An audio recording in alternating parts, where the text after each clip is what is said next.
I can't tell you what the best thing is. And I don't even want to be in the business of like putting one thing down and building another thing up, really. I just want to be the person that helps other people understand here's how I get the best tone out of the thing I have. Because if you are on quad cortex, helix, stadium, Kemper, Tonex, the new quad cortex V2, Tonex V2, NAM, whatever. If you're on one of those and you can't get tone that you're happy with and great tone from free stuff Tone Junkies put out, from what other people have put out, by manipulating it to just match your guitar really well, you're not really going to be aided by me telling you, get this unit over this one. Because the truth is, you don't know how to dial in your guitar. And I'm not saying that to be like, you need to learn more, you need to learn, how dare you. I'm just saying, the thing that's going to bring you joy is when you realize I have everything I need in the unit I already own. I do not need another unit. I don't need to replace my unit with anything else.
HW here.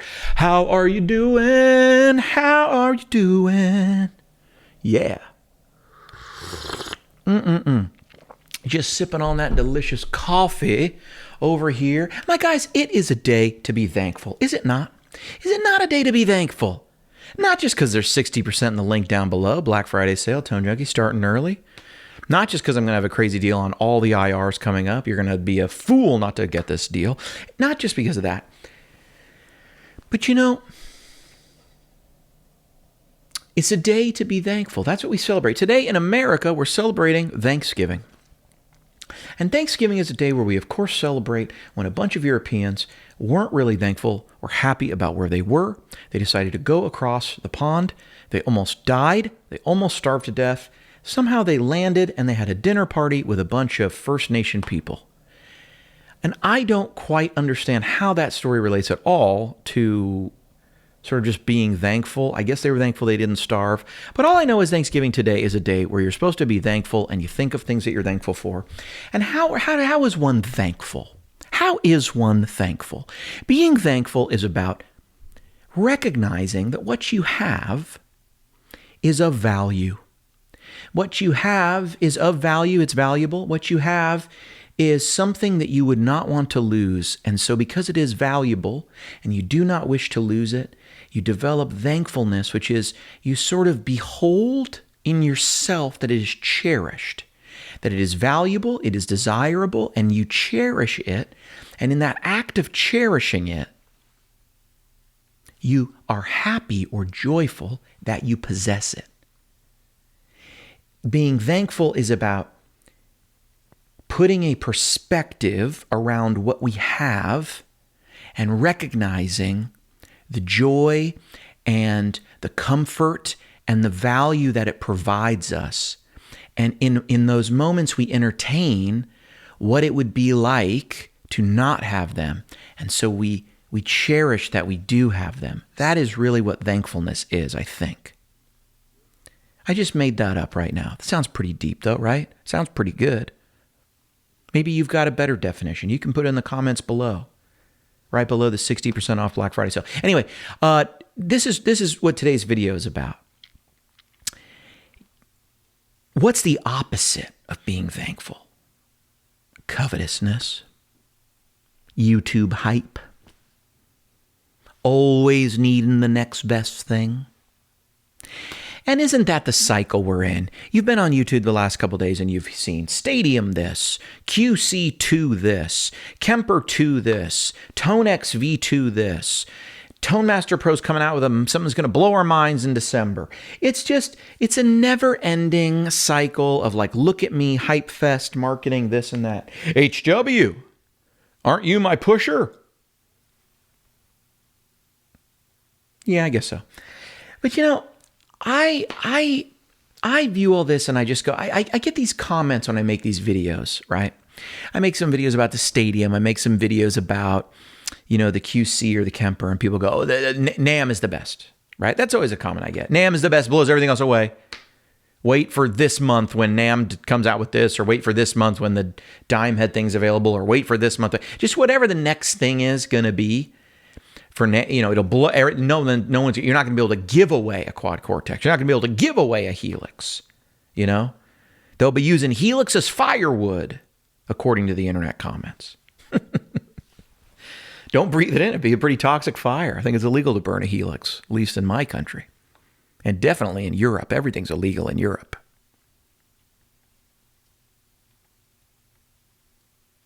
I won't say anything more about that. But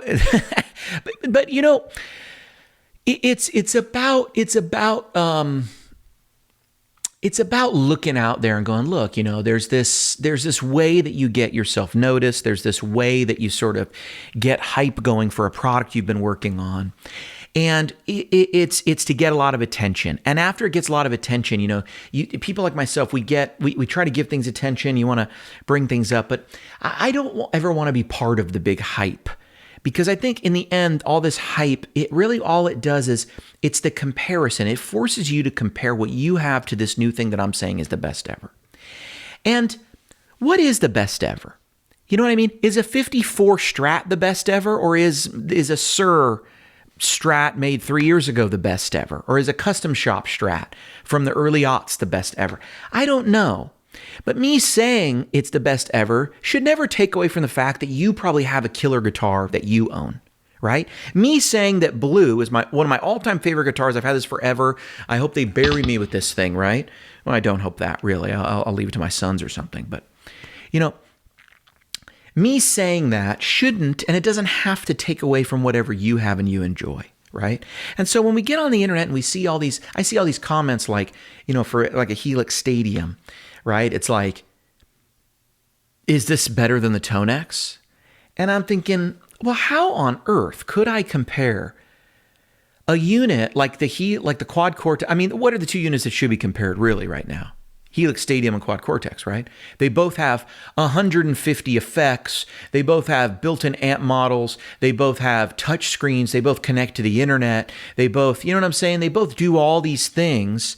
And then, they don't both have capture tech, although we're getting there. And the new Quad Cortex in the 25 minutes that I've spent with it sounds absolutely killer.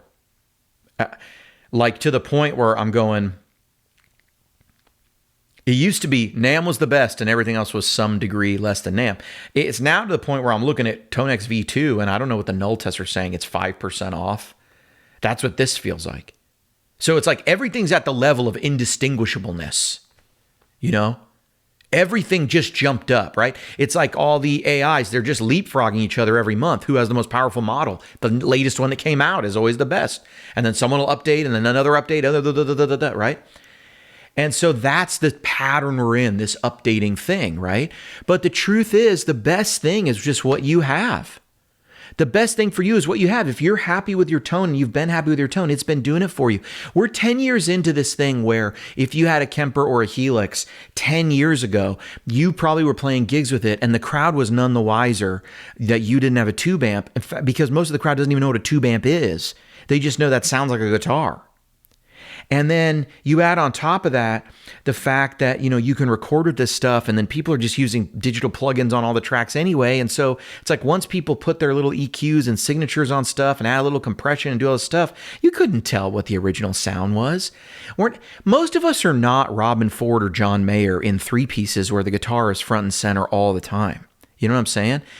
I have friends who are on the biggest stages in the world. I mean, literally the biggest stadiums in arenas in the world, and they are playing digital devices. And I meet them by doing this job because sometimes they reach out to me. I get emails from people from yesteryear, from this year, and they're playing these giant stages, and people are shelling out hundreds of bucks to go see them live, and the pyro goes off, and they are happy, man, and they are living their best life. And there's people like me who occasionally get a gig with somebody, and they just go, and you're able to do a weekend gig with somebody sometime, and you wouldn't have been able to bring your amp. So this whole gig is made possible and profitable by the fact that you can sound like an amp in a little box. That's what we should be thankful for. And the thing you have, if you've ever had a gig, if you've ever had a Sunday morning, if you've ever had an anything, and you just thought your tone was awesome, the band sounded great, there you go. You don't need to change anything ever. You don't. You really don't. You know what I'm saying? You don't need all these amps like I got. You don't need all these guitars like I got. And so I go back to that guy's comment. Is the Helix Stadium better than Tonex? How on earth could I compare something that's like 100? How could any of us compare something that's 150 effects, touchscreen, connects to the internet, to a little box that plays one amp at a time? It's not even stereo. Like, it's got some stereo effects, but it doesn't have stereo. It's not even, you know what I'm saying? It's literally just kind of designed to go on your pedal board. That's what Tonex 1 is. And Tonex is just like the original, it's just like, here's 3 sounds. They added some effects in, and the effects are great, but, that unit's not designed to be an all-in-one unit. Doesn't even have it's got a little tiny screen. How can I compare that to a big touch screen with, all this stuff, an expression pedal? They're just different things. You know what I mean? It's like comparing, a Mercedes Sprinter van to a Mazda Miata. You know what I mean? It's like, you could get mad at the Miata for not being a Ferrari, but it's going to be a hell of a lot more fun driving that Miata, down a windy road on some cliffs than that Mercedes Sprinter van. But if you got to carry stuff to the gear, that Miata's 2-seater. So you tell me what's the better car, right? One might be a hell of a lot more fun to drive when I'm by myself, but I gotta donate a kid because I don't have a back seat for a car seat. So this is my point. It becomes these like it's a subjective standard. What are you looking for? So I can't really tell you what's better. And actually, the thing I don't like doing is telling you what's better. This is better, or that's better, or this is better, or this is the best thing out there. So I've developed this term called best in class. And that's a term that you see in the auto world. And that's an award that usually is given. Usually probably people are paid off to give it. But like J.D. Power says, he gives a best in class. And what they say is, look, we've looked all around at this thing. You have the best in class award. What we're saying is not you're the best car in the world. It's like the safety standards, right? When you get that top safety standard, they're not saying top safety standards means you're the safest car.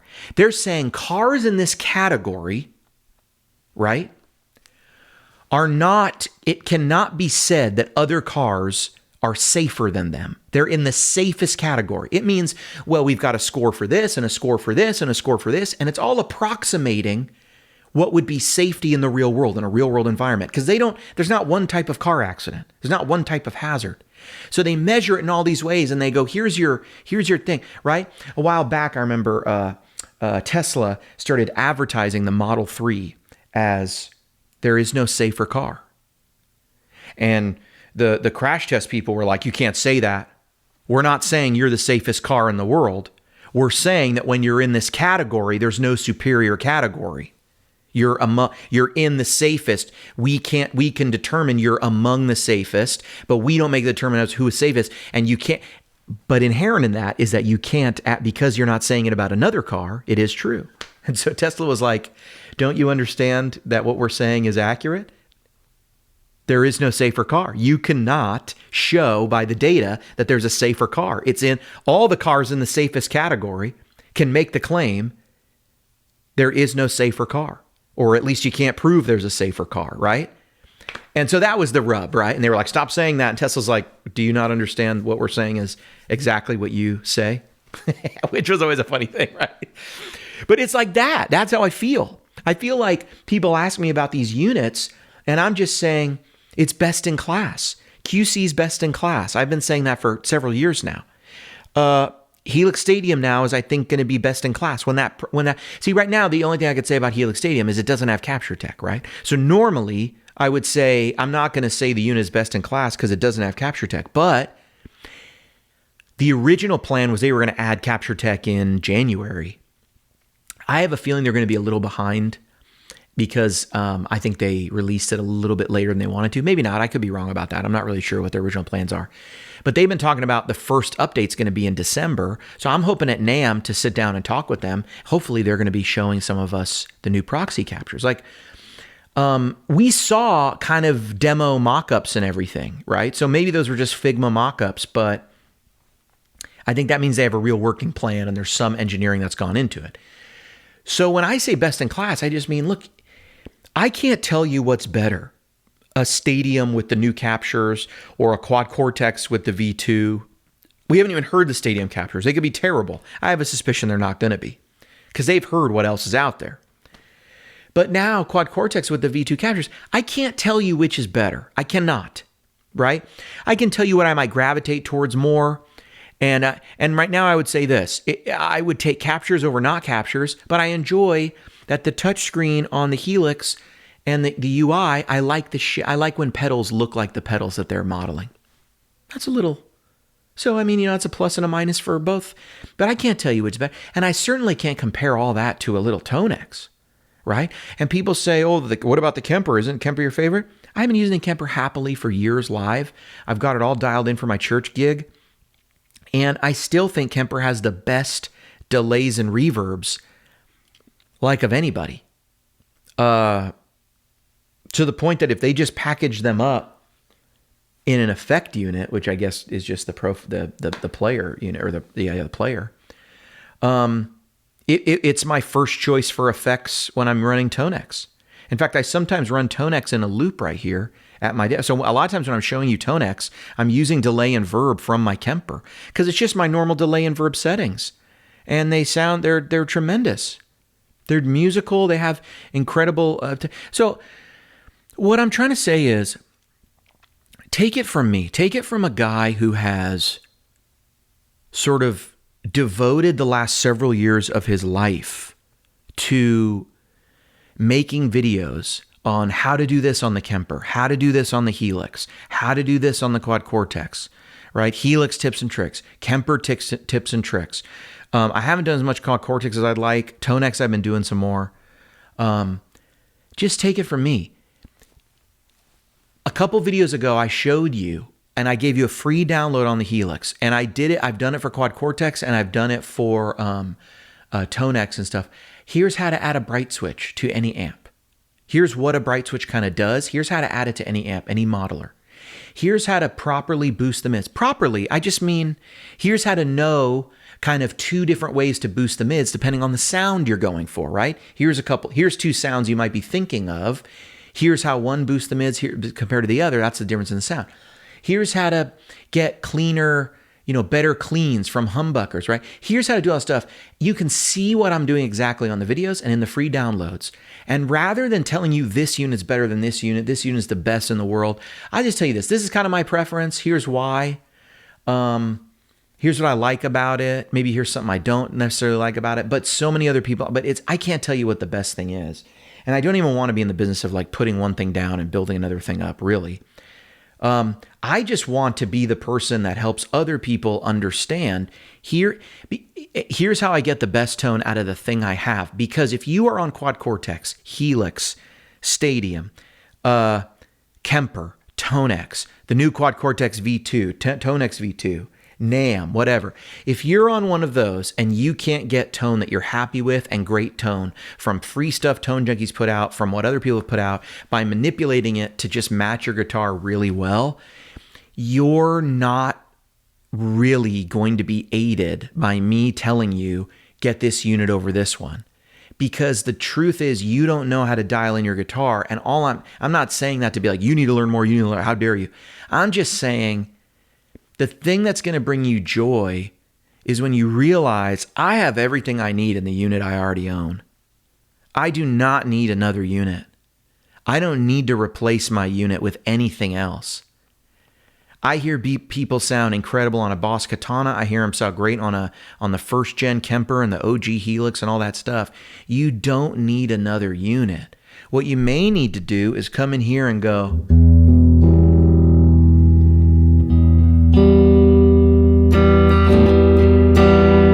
oh, instead of buying a new thing, I'll learn a new lick. It's just an E minor 7 arpeggio.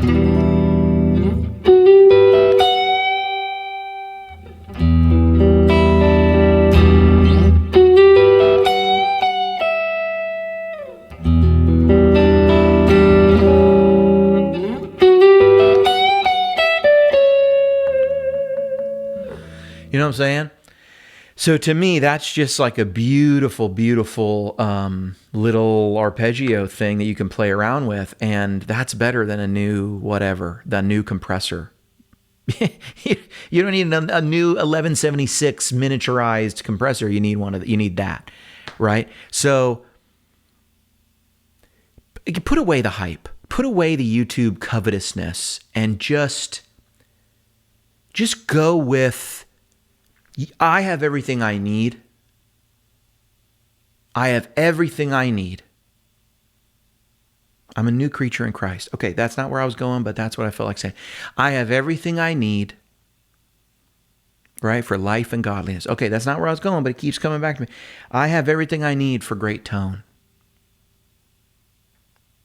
I have everything I need in my Kemper, in my Helix, I'm content, I'm happy. Great tone is in me. Seek ye first great tone, and all of the intricacies of your modeler shall be added unto you, should you watch Tone Junkie tips and tricks videos. I've been HW.